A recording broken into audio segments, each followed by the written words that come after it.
time to reconnect. Go. Hey folks, how we doing? We good? We're in the Theatre Cafe. Hello everyone. We're in the Theatre Cafe with Richard Hadfield. Hello. Jazz hands. Jazz hands. He's got theatre heaven in here. Indeed it is. Richard's here to talk about his next gig, which is on Saturday lunchtime. Saturday. Just up the road. Tell us a bit about it. It's at the new Holborn Pizza Express venue. It's been completely redone, and it's just going to be a fantastic afternoon. That was actually my first gig last year at the Dean Street Soho Pizza Express. So they've invited me back this year, and we're going to be doing some really great tunes. I take some musical theatre numbers, put them into a jazz perspective, alongside all those classic jazz numbers, which I think are sort of just those timeless songs from the Hollywood golden era, you know. And also taking some pop songs and putting them into that jazz perspective. So, all in all, don't forget Christmas songs. Yes. All in all, a really chilled afternoon, and then maybe a boozy lunch. Excellent. So obviously, since leaving Calabro, that's what you've been doing. Yes. It's been a pretty good going, hasn't it, the last year or so? You know, it's been really great to just focus on the music. Since leaving the band about a year and a half ago, we've sort of moved into. I wanted to go back to something I really, really loved. It was something that I started with, singing Nat King Cole, Ella Fitzgerald, all those kind of greats from that era. And so moving back into jazz just came so naturally for me. And I've really enjoyed writing my own music. I'm working with some fantastic writers. And you're working with Julius at the moment. Yes. Julius Cowdery from Made in Chelsea. So yeah, it's been great writing with him, but we've been doing like a few more pop kind of songs, which is really interesting. But Don Black otherwise, been sort of working alongside him, wrote Diamonds Are Forever, and Ben amongst other songs. And I've actually just been in talks with Michel Legrand, which unbelievable composer, and he really enjoys my voice. So yeah, it's all coming together, you know. And yeah, like I said, unbelievable to just sort of sit down in a room with great musicians and craft the sound. And I've been lucky enough to go to a couple of Richard's shows, and they really are. They're so chilled and they're so cool. Laid back. You know, you just chat in between and talk a bit about some of the arrangements you've got. So my favourite one is the Pink Panther. Yeah. So we take Phantom of the Opera, and we've kind of put a Pink Panther twist on it. The chord structure really just worked. So we sort of start out just the dum dum dum. And then you got the piano going just over the top, and then just in sleep she sang to me. Oh, in dreams she came. You know, it's just really chilled out. It really works as well, doesn't it? I think it does. It's really good. And the last time I saw you put in some more sort of real modern ones with a twist. So there was one of my favourites is probably Shape of You. Ed Sheeran. We started out. But you did a Bieber as well. Oh, Justin Bieber. Yeah. We put that to like a really old school ballad. Which is really nice, and we've reharmed a load of stuff. Shape of You, we kind of put in Hit the Road Jack bass line, and then I infuse a bit of Fever in there as well, with a bit of just the two of us. It's sort of like a massive mashup, you know. That's been really exciting, and I've learned so much over this past year, working alongside such incredible musicians from all these quality schools around London. Yeah. Really learning about music, not just singing to say backing track, like having actual musicians there and understanding it a lot better, which has just been like a massive learning curve for me, but incredibly enjoyable.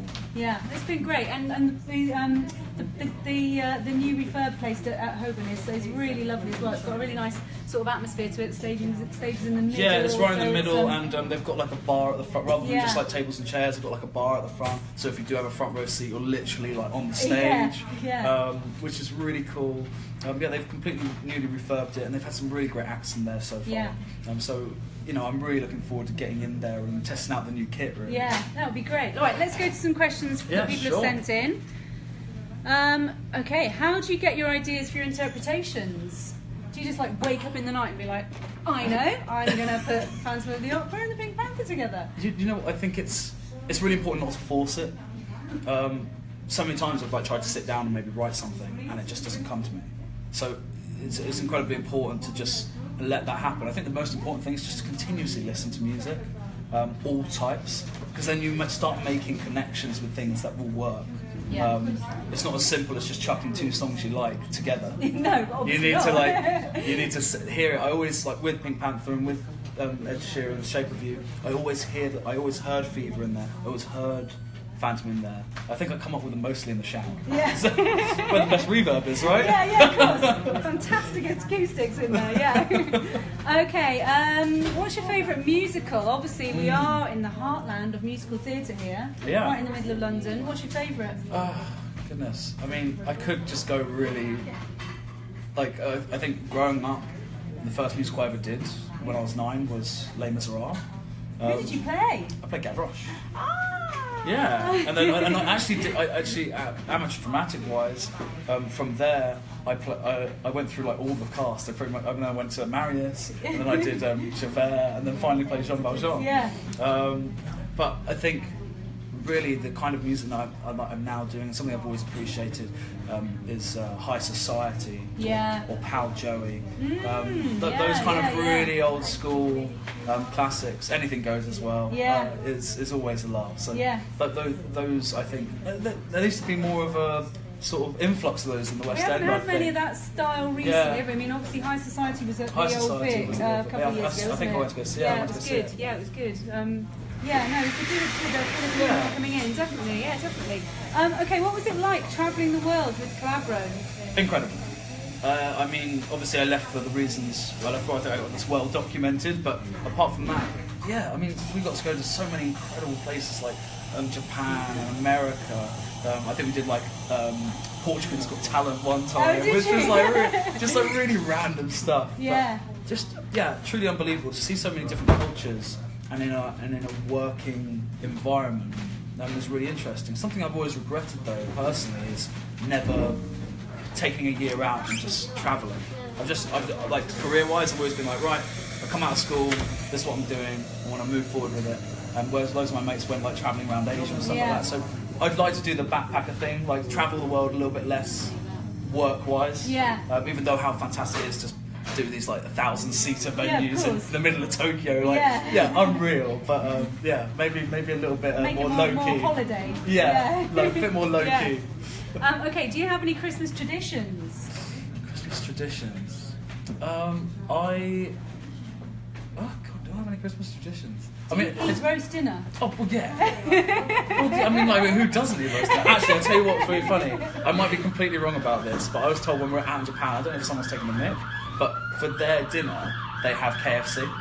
Really? Yeah, because of, like the colouring, like the red and the beard, and they just like associated it with Christmas. So they just go get a big bargain bucket for Christmas. Yeah, I wouldn't say no to that. I could see bit that. KFC gravy. Right. Yeah. I wouldn't mind that. Although, actually, I do like a roast. I think I'd rather have turkey. Pigs and blankets. Yeah, always.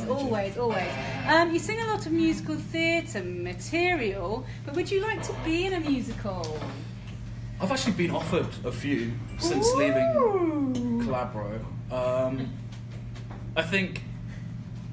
really think that it's not. I think one day, yes. Yeah. I mean, a dream of mine was always to play Valjean on the West End. Yeah. So, I think let's cross that bridge when we come to it. You're not old enough for that yet, are you? No, exactly. I feel like right now, I'm 24. Yeah. So, and I think when I'm not really a dancer. I'm a strong mover. So I don't really play. I like that. That's good. I don't really play the younger parts. I feel like my voice is. Well, it's always been mature for my age. Yeah.